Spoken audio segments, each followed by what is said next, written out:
Pekerjaan sawit rakyat atau PSR di Kabupaten Aceh Jaya kembali menjadi sorotan. Kejaksaan Negeri Aceh Jaya resmi memulai penyidikan dugaan korupsi program PSR di Desa Gunung Buloh, Kecamatan Pangga.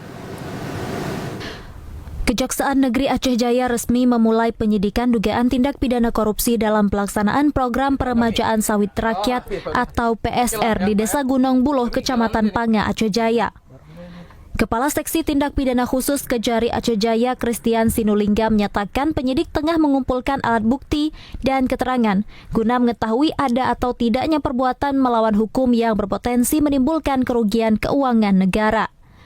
Selain memeriksa sejumlah pihak, penyidik juga mendalami berbagai dokumen dan data terkait pelaksanaan program PSR di lokasi tersebut.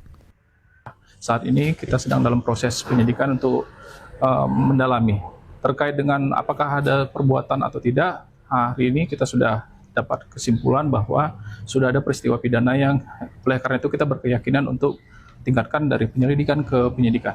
Untuk pemanggilan saksi tetap kita proses, Pak. Saksi-saksi yang terkait sudah kita rencanakan untuk dipanggil di hari-hari berikutnya. Program PSR di Desa Gunung Buloh telah berjalan sejak tahun 2019. Namun hingga kini penyidik masih menelusuri berbagai aspek pelaksanaannya untuk mengungkap dugaan penyimpangan yang terjadi.